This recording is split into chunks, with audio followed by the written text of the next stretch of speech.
महोदय, आज जो भी स्थिति पैदा हुई इसके लिए पूरी तरह से सरकार जिम्मेदार है और ये स्वीकार करना चाहिए। आज जिस तरह का चुनाव की प्रक्रिया हो गई है, पिछड़ा वर्ग के लोग नामिनेशन नहीं कर सकते, क्या अलग से चुनाव होंगे? क्या उनके लिए अलग से वोटिंग होगी? क्या उनके लिए अलग से ईवीएम मशीन तैयार होगी? क्या पंच सरपंच और क्या प्रदेश की जनता 2 बार मतदान करने जाएगी? अभी भी अस्थिरता का माहौल है और ये सारी प्रक्रिया जल्दबाजी में की गई है। और अगर सबसे चर्चा करके और विधिवत नियम प्रक्रिया में की जाती और वाकई अगर मध्य प्रदेश सरकार मध्य प्रदेश की महिलाओं, मध्य प्रदेश के अनुसूचित जाति जनजाति के, मध्य प्रदेश के पिछड़ा वर्ग के, मध्य प्रदेश के सामान्य वर्ग के सबके हितों की अगर रक्षा करना चाहती तो जो पुरानी प्रक्रिया चली आ रही थी उसको ये नियमानुसार करा। पर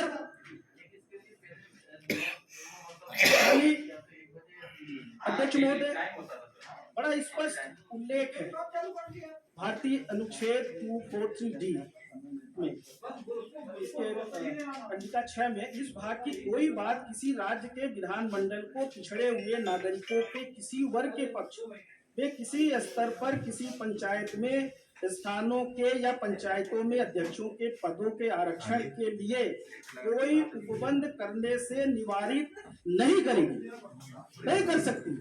ये जो भी अध्यादेश लाए हैं जल्दबाजी में लाया गया है, हम उसका विरोध करते हैं।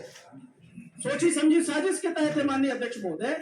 अगर बहुत हित ऐसी है मध्य प्रदेश की सरकार और भारतीय जनता पार्टी के हमारे नेता जो कहते हुए थक रहे हैं, फकीर है, ऐसे आरोप लगा रहे हमारे नेताओं के ऊपर कांग्रेस विरोधी है। कांग्रेस ने तो 27% आरक्षण दिग्विजय सिंह जी की सरकार थी तब भी पिछड़ा वर्ग को दिया था और 15 साल इनकी सरकार रही, एक बार भी लेके आए हो विधानसभा में या कैबिनेट में लेके आए हो, पारित किया हो, यहाँ तक की पैरवी नहीं किया।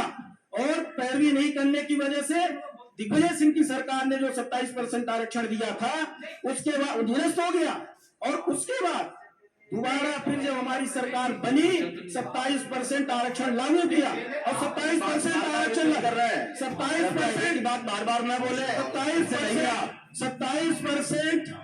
27% आरक्षण लागू किया, नोटिफिकेशन कर दिया, लोगों को लाभ मिलना शुरू हो गया।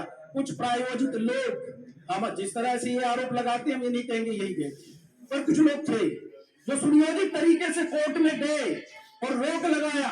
रोक सिर्फ 3 विभागों में लगी थी, पर दुर्भाग्य है कि सरकार को समझने में साल भर से ज्यादा समय लग गया।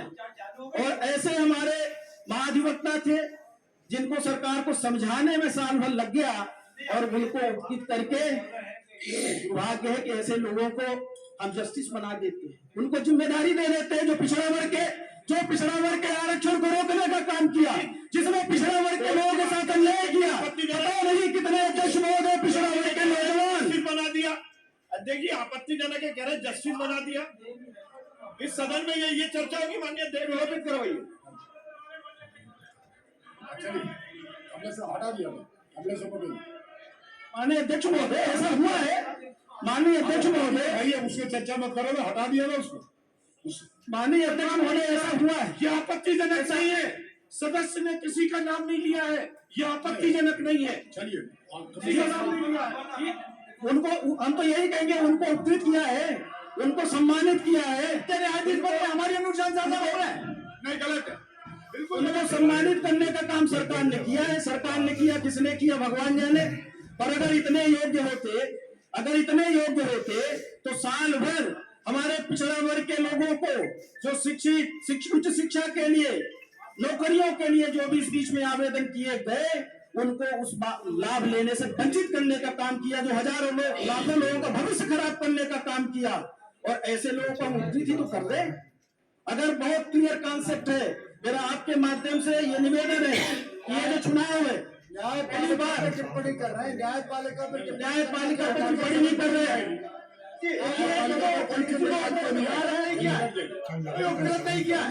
आपकी सरकारों के समय होता होगा उपकृत करने का काम, जो आपको याद आ रही है। यशपाल जी, न्यायपालिका पर कोई टिप्पणी आती उसको नहीं, न्यायपालिका की बात ही नहीं की सर हमने तो। माननीय अध्यक्ष महोदय, हमने तो जो हुआ है वो बता रहे हैं किस तरह का कोई हमारे मध्य प्रदेश में हुआ, हमारे मध्य प्रदेश में इस तरह का हुआ। पूरा आपके माध्यम से माननीय अध्यक्ष महोदय, एक हम प्रस्ताव भी आपके माध्यम से लाना चाहते हैं। अगर मध्य प्रदेश के भारतीय जनता पार्टी की सरकार बहुत ही पिछड़ा वर्ग की हितैषी है, तो जब भी इस तरह के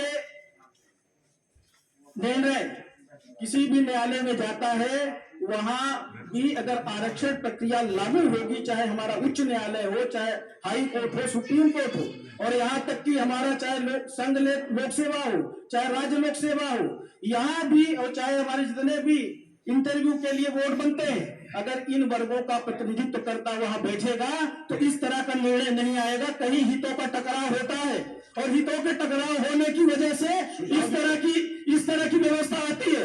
मेरा तो आपसे निवेदन है कि अगर इसमें माननीय अध्यक्ष मेरी बात पूरी नहीं हुई। आप सुझाव दे रहे थे, सुझाव की जगह में भटक गए। आप सुझाव दीजिए ना, क्या दे रहे हैं? सुझाव तो दे रहे माननीय अध्यक्ष। नहीं, अभी कहाँ दिया? आप तो दूसरी तरफ चले गए। आप नहीं, दूसरी तरफ नहीं, हमारा सुझाव ही है। अभी समय 20 मिनट हो गया, दूसरे भी लोग भी बोलेंगे। माननीय अध्यक्ष, मेरा आपके माध्यम से ये निवेदन है कि आज एक प्रस्ताव यहाँ पारित होना चाहिए, जिससे भविष्य में न सरकार संकट में आए, न पिछड़ा वर्ग के लोग संकट में आए। जिस तरह से आज चाहे हमारा माननीय न्यायालय है, वहां कोई आरक्षण नहीं है, वहां भी आरक्षण लागू होना चाहिए, सर्वोच्च न्यायालय में भी। और जितने हमारे संघ लोक सेवा आयोग, राज्य लोक सेवा आयोग और हमारे जितने भी इंटरव्यू के बोर्ड बनते हैं, सभी जगह हमारे आरक्षित वर्ग के लोगों को भी प्रतिनिधित्व मिलना चाहिए। आज एक प्रस्ताव पारित करके भारत सरकार को लोकसभा में भेजे। और दूसरा, ये जो चुनाव विसंगति तरीके से हो रहा है, इस पर रोक लगाई जाए। मध्य प्रदेश सरकार सुप्रीम कोर्ट में जाए और विसंगतियां दूर करके और नए सिरे से परिसीमन कराए, रोटेशन में आरक्षण कराए और उसके अनुरूप चुनाव हो। यही आपके माध्यम से निवेदन है। धन्यवाद माननीय। मैं सदस्यों से